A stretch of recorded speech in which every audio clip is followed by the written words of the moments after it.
David is running for his life. The man who spent decades building an empire without a single military defeat is now a fugitive on a desert road, hunted by his own son. Years earlier, after David committed adultery and orchestrated a murder, he confessed his guilt. The biblical text records that God removed his sin and spared his life. Yet as David flees Jerusalem, his world is falling apart. His spiritual standing with God has been restored, but his earthly life is entering a state of total collapse. This reveals a specific reality about grace. Forgiveness restores the relationship with the Creator, but it does not dismantle the earthly consequences of the choices we make. Understanding David's exile requires looking past his eternal standing and examining the immediate physical discipline of a sovereign God. David's small group of loyalists is exhausted and exposed. They are traveling with limited supplies, moving away from the safety of the capital and into the unknown. On the road, they are met by a servant named Ziba. He offers the starving king a massive quantity of food and wine, followed by a report of treachery. He claims his master, Mephibosheth, stayed in Jerusalem to reclaim the throne for himself. David is a lifelong strategist, yet he fails to question the logic of Ziba's story. It is unlikely that a rival claimant could simply walk into a city during a coup and seize power. Regardless, David believes him instantly and gives Ziba everything he asks for. David is no longer acting with the precision of a king. The weight of knowing he is responsible for this civil war, combined with the physical fatigue of his flight, has eroded his skepticism. He is looking for loyalty anywhere he can find it, making him an easy target for a liar. Before David can lose his throne, he has already lost the mental clarity required to lead.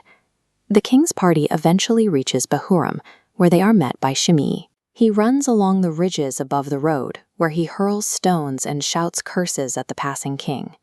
Shimei is a partisan of the former King Saul. He screams that David is finally suffering divine payback for stealing the throne and spilling the blood of Saul's house.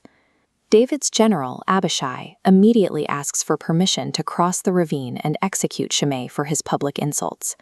David stops him. He refuses to defend his reputation and forbids any retaliation, even though Shimei's specific accusations about Saul's family are factually incorrect. David accepts the abuse because he is preoccupied with his own history. He knows he has committed murder and betrayal. In his mind, if God has authorized Shimei to curse him, it is not his place to fight back. David demonstrates spiritual maturity by refusing to fight for his image. He recognizes this public humiliation as part of God's righteous discipline. While David suffers on the road, his son Absalom has taken full control of the stone-walled stronghold of Jerusalem. Absalom relies on the advice of Ahithophel, a strategist whose counsel was considered as definitive as an oracle of God.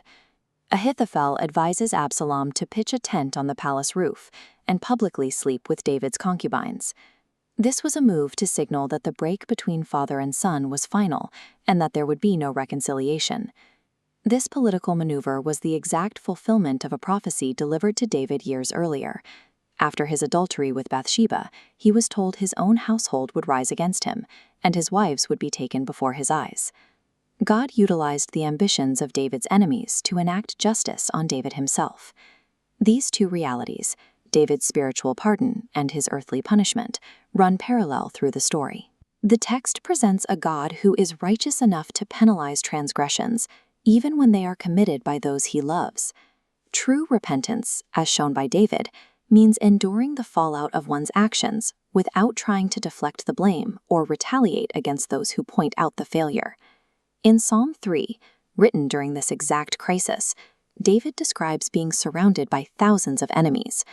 Yet while he acknowledges his situation, he places his security in God alone. Peace in the midst of self-inflicted wreckage is not found by escaping the consequences. It is found by accepting the discipline, maintaining integrity, and trusting in a sovereign care that extends beyond the current crisis.